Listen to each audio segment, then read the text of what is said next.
Hélène, notre vétérinaire, s'est intéressée évidemment à ce qu'on appelle le porc de Bigorre. Hein. Exactement, et on l'a vu dans le micro-trottoir tout à l'heure au début de ton sujet, Nathalie, quand on a demandé aux passants quelle était la spécialité de Tarbes, eh bien un passant a justement dit le porc noir de Bigorre. Et c'était pour un petit teaser pour mon sujet, car effectivement ça fait partie aussi de la région, ça fait partie du patrimoine local. Eh bien nous avons rencontré pour vous Pierre à Ours-Belle-Île.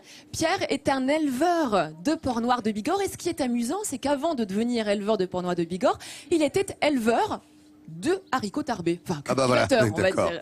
On part à sa rencontre. Quand on se promène dans les Hautes-Pyrénées, il n'y a pas que les vaches qui sont dans les pâturages.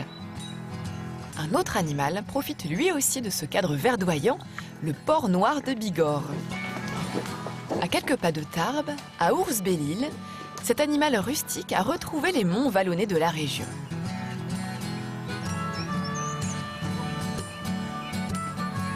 Pierre est à la tête d'un cheptel de 160 porcs et chaque matin, il fait son tour de ronde pour vérifier la santé de ses petits protégés. Dès qu'on les voit vivre, dormir, manger, courir en groupe, on sait qu'ils sont tous en bonne santé. Voilà. Signe particulier, c'est l'animal qui est à l'écart. Voilà, ça nous met de suite en alerte.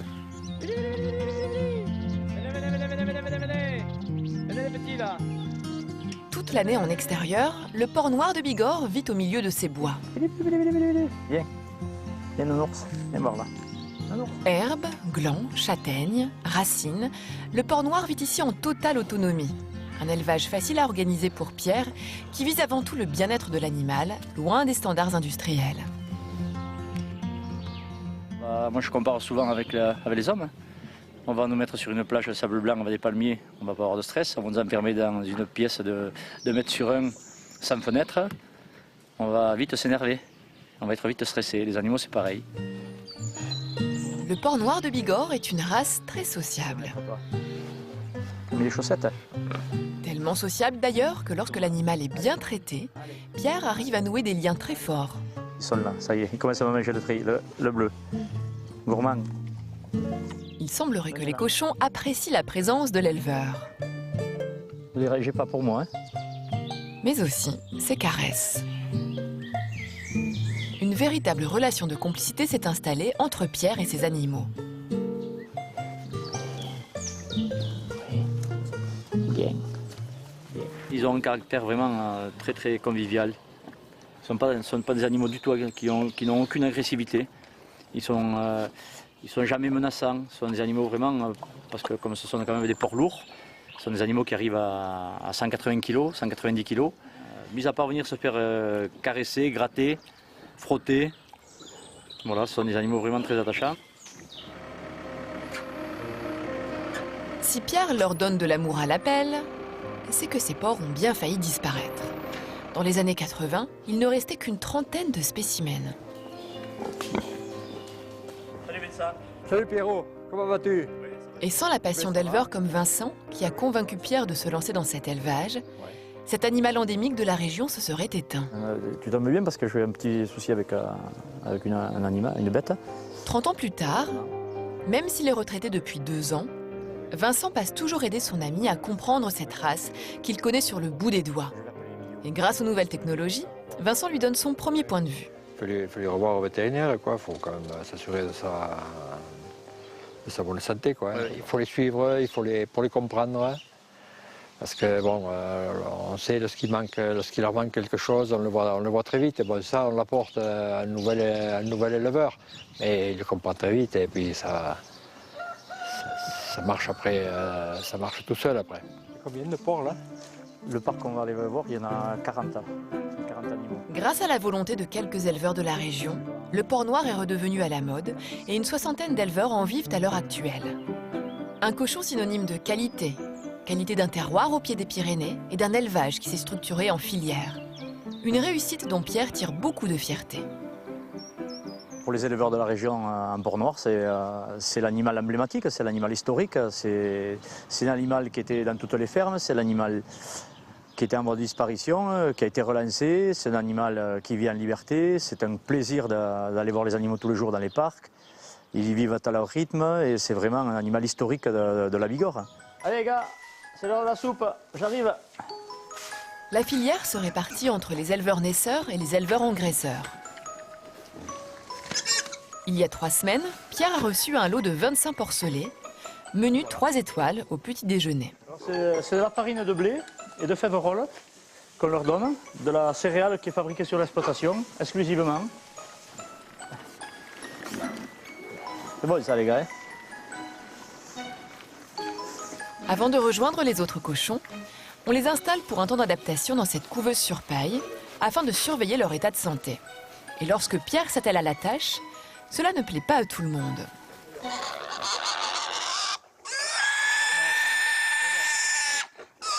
C'est bon, vas-y, c'est bon, ça va. Oui, il va très bien, ouais. Mais ils n'aiment pas qu'on touche un des leurs parce que de suite, ils viennent de voir ce qui se passe. Ils émettent un son significatif. Ils ronronnent fort. Mais ça va, tout va bien. Ils sont en pleine forme. Hein. Ils vont pouvoir sortir. Si Pierre a commencé avec une dizaine de cochons, aujourd'hui, il en a fait son élevage principal. Le porc noir de Bigorre, une race rustique sur laquelle personne ne misait il y a quelques années et qui maintenant réussit à s'exporter jusqu'au Japon.